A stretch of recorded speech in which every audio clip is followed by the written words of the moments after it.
What happens when a cop handcuffs a 13-year-old girl for telling the truth about her father?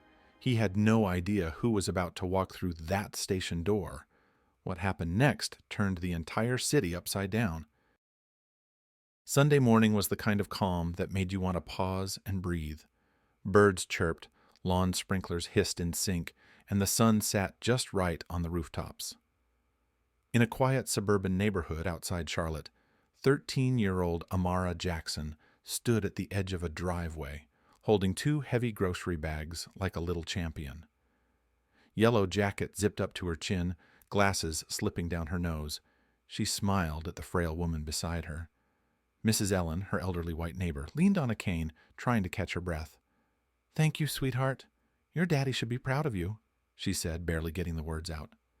Amara smiled, tucking a loose braid behind her ear. "He always tells me, help when nobody's watching. That's when it matters most." Now, if this country had a shred of sense, that's where the scene would have ended. Sweet girl, kind act, case closed. But no, because Amara Jackson didn't look like someone this system likes to assume the best about. From around the corner came the sound that flips stomachs in black neighborhoods: screeching tires, flashing lights. A patrol car jolted to the curb like it was chasing a bank robber. Out stepped Officer Kyle Gardner, white, 40-something, with the kind of stiff posture that said, "I'm not here to ask questions. I'm here to confirm what I already believe." He took one look at Amara, and that was enough. "Hey, that your car?" he barked. Amara blinked. "No, sir. I'm helping my neighbor carry her bags." "You got ID?" "I'm 13, sir." "Then show me your pockets. Now." Amara hesitated, confused, embarrassed. But she obeyed. She reached in and pulled out a keychain, a piece of gum, and a folded note from her dad. Gardner gave the look, that classic look, like he'd just been handed evidence in a case that didn't exist. "Name, address, parents' info." "I'm Amara Jackson. I live just across the street. My he's in the military." Gardner narrowed his eyes like she'd just told him she was Queen of England. "What branch?" "Delta Force." Silence. And then, that laugh, the kind that isn't a laugh at all. It was pure mockery, dipped in smugness. "Oh, sure. And I'm the Pope. Girl, Delta Force? For real? Black folks don't get to just walk into Delta Force." Mrs. Ellen's face tightened. Her hand gripped her cane harder. "It's true," she said, voice shaking. "Her father's—" "Ma'am, step aside," Gardner snapped. "This minor is being detained for providing false information and suspicious behavior." Before anyone could blink, Gardner spun Amara around and cuffed her. The handcuffs clicked shut like a slap in the face of decency. Amara gasped. "Please, I didn't do anything." "Don't resist," Gardner growled, pressing her down toward the car. Phones came out. Bystanders started filming. A man from across the street shouted, "She's just a kid!" Mrs. Ellen was pleading now. "She was helping me. She's a child. Let her go." Gardner shoved her back with a firm arm. "Ma'am, do not interfere with police business." Tears ran down Amara's cheeks. She looked around for someone, anyone, who could undo this madness, but the system was already snapping shut around her like a steel trap. What happened next changed everything. You don't want to miss how this unfolds. Stay right here. Let's talk about what it feels like to sit in the back seat of a squad car when you've done absolutely nothing wrong. Amara Jackson, 13 years old, hands cuffed behind her back, pressed her forehead against the cold window. Her chest felt like it was sinking into itself. Her yellow jacket was bunched up awkwardly under the cuffs. Her glasses were slipping again, but this time she couldn't reach them. Next to her, Officer Gardner typed furiously on his tablet, like he was writing the next bestseller on how to assume the worst about black kids. "You thought you could just lie to the police?" he muttered, never looking at her. "That's a crime, you know." I wasn't lying," Amara whispered, her voice shaking more from confusion than fear. "Oh, sure. And I suppose you're an astronaut, too." He scoffed like it was comedy hour. The radio crackled with a new dispatch call. Gardner answered with that same bitter tone, talking over Amara like she wasn't even there. Like she wasn't a child in cuffs, like what she wasn't even human. By the time they pulled into the station, the world outside still looked calm. Inside the car, a storm? Inside Amara? Even worse. They walked her through the station entrance, past the front desk where Officer R. Thompson, a bald, heavy-set man with tired eyes, raised an eyebrow. Gardner didn't pause. Picked her up trespassing, spreading false information about being a Delta Force kid. Might be a runaway. Thompson looked at Amara. She 13. 13 going on manipulative. Gardner shot back. Amara, still stunned, found her voice. I told you. My dad is in Delta Force. He's on base right now. Be quiet, Gardner snapped. This isn't your social media account. You're not trending here. They marched her into a dim hallway, one of those spaces where things stop being official and start getting conveniently off the record. Security cameras? Off. Phones? Prohibited. She was pushed to stand against a bare white wall. A disposable camera flashed. Again. Like she was some hardened adult criminal, not a girl who had spent her morning helping an old woman carry groceries. Officer Thompson leaned closer to Gardner. You notify the parents? Gardner shrugged. She says her dad's special forces. Right. Probably doesn't have one. I do, Amara cried. Gardner turned so fast, she flinched. I said, be quiet. And that's when everything shifted. The front door slammed open, sharp and loud. In strode Mrs. Ellen, storm in her step, phone in hand, her purse swinging like a gavel. I filmed it, she barked before anyone could speak. I filmed everything. That officer right there cuffed this child without reason. She was helping me, and now she's being processed like a criminal. Ma'am, Gardner stepped forward, already annoyed. You lay a finger on me, Ellen warned, raising her phone higher, and your face will be the thumbnail for every news app in this state by lunch. Officer Thompson blinked. Maybe we should call the sergeant. Darn right you should, Ellen snapped. The air turned heavy, not loud, not chaotic, just thick. The kind of heavy that comes when everyone realizes they might have just walked into something way above their pay grade. This is it, the turning point. Everything you've been waiting for, right on the edge. Stay locked in to see how this girl turns the whole room upside down. The double doors creaked open like they felt the tension.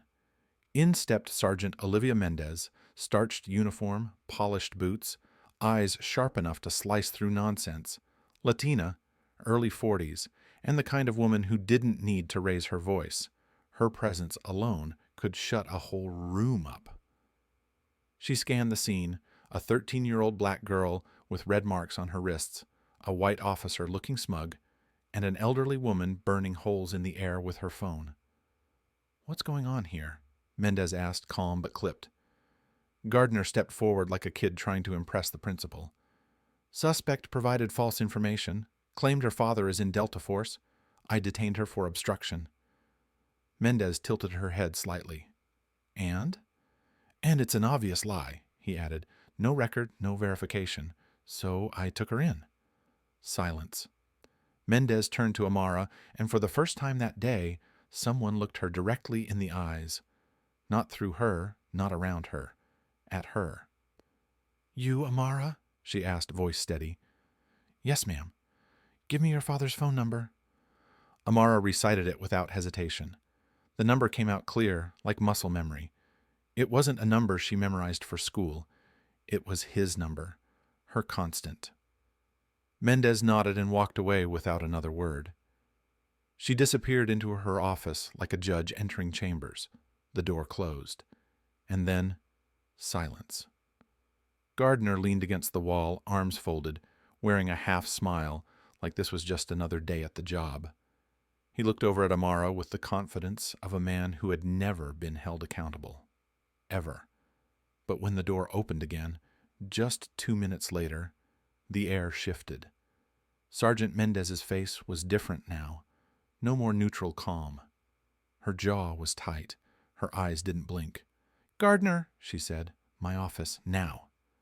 His cocky smirk faltered just for a second, but he straightened his spine and walked in, muttering, Sure, let's clear this up. The door clicked behind him. A beat of silence. Then Mendez returned alone. She walked back to Amara and gave a nod, just a small, respectful tilt of the head. Miss Jackson, we're going to resolve this right now. I'm sorry. Amara blinked. You talked to my dad? Mendez nodded again, but didn't elaborate. She didn't have to, because just then the station doors flew open, like something divine pushed them wide. Every head turned. A man stepped inside. No badge, no gun on his hip, no loud entrance. Just presence. Tall, black, civilian clothes. Built like steel, wrapped in silence. His walk was calm, but his eyes were surgical. He didn't look around. He didn't need to. He knew exactly who he came for. Amara stood slowly. Her knees wobbled, but her spine held.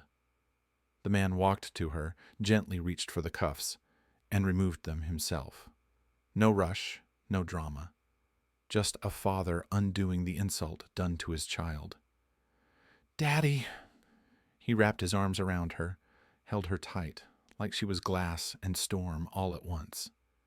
He hadn't said a word yet, but the entire room felt it. Something had just shifted, and the ones who thought they held the power, they were starting to feel very, very small. This is the moment, the one they'll never forget. Don't blink. What happens next will flip the whole script. Gardner's smirk, the same one he wore while cuffing a child, evaporated the second his eyes locked on the man standing in front of him. His face drained so fast it looked like someone pulled the plug on his bloodstream. Because he recognized him, Lieutenant Colonel Lionel Jackson. Not just a name, not just a title, a legend in military circles. Delta Force, decorations you do not earn. You survive to receive. Missions nobody talks about, but every real soldier knows. The kind of man who doesn't show up often, but when he does, you stand still. Gardner took a half step back. His voice cracked like his pride had just been elbowed in the chest. I didn't know. Jackson didn't raise his voice. Didn't puff up. No theatrics. He just looked at him. No. You knew. 3 words, calm, precise, surgical. You saw a black child. You assumed she lied. You arrested her without cause. You embarrassed her, humiliated her, and you didn't care. Gardner tried to look away. Couldn't. You didn't care because she looked like someone the world lets you treat like nothing, Jackson continued. But that nothing is my daughter.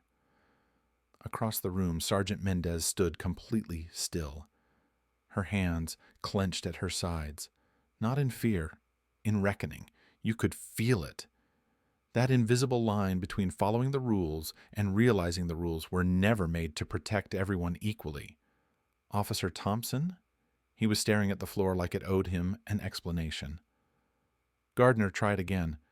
I didn't mean to. Yes, you did. Jackson's voice dropped an octave.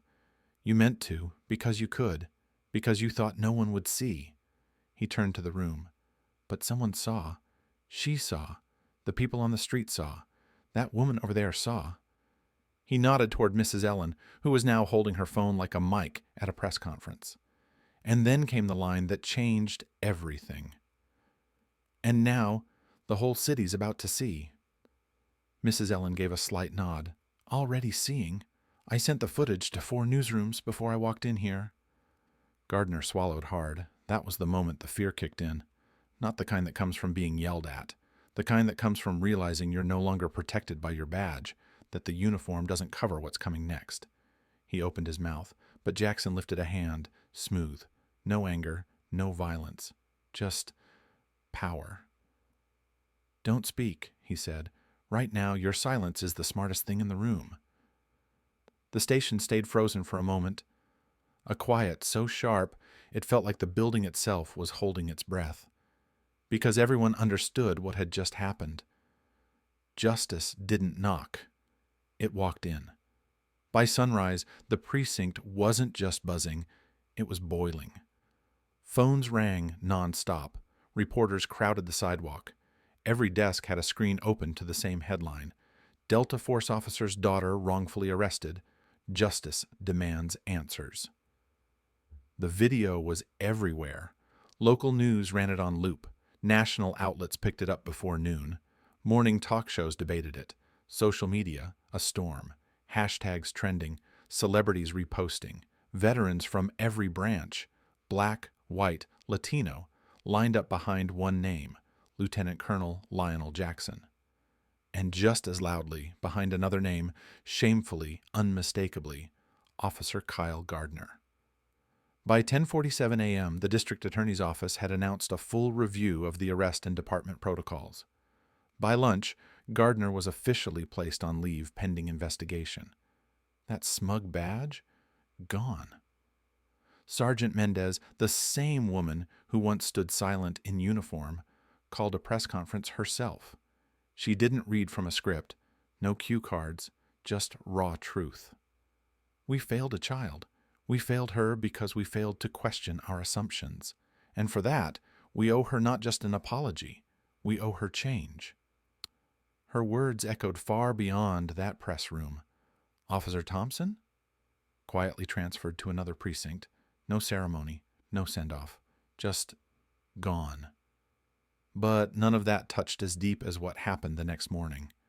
Amara walked into her school with her backpack slung tight and her head held higher. She didn't strut.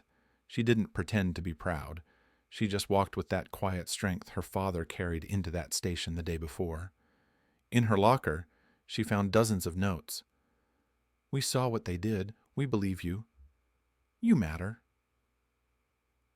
You stood tall. One student, a boy from her math class who never said much, handed her a small pin. It read, "You're brave." She didn't cry, she just nodded, and that nod held more weight than a speech. That night, back home, her father sat beside her on the couch. The TV was on mute. The house smelled like her favorite cinnamon rolls. But the only thing louder than silence was what he finally said. "I'm sorry I wasn't there when it started." Amara didn't look away. "You were," she said, "just not right away." He smiled, the kind of smile a warrior gives when he knows the battle wasn't his to win this time. "You're stronger than me," he said, "and you made them look in a mirror they've avoided for years." She didn't say anything. She didn't have to, because behind them, hanging on the living room wall, was her latest drawing. A girl with her fist raised to the sky. Not angry, not broken, just unshakable. And behind her, a silhouette in full Delta Force gear, standing tall, standing guard, her shadow, her father, her legacy.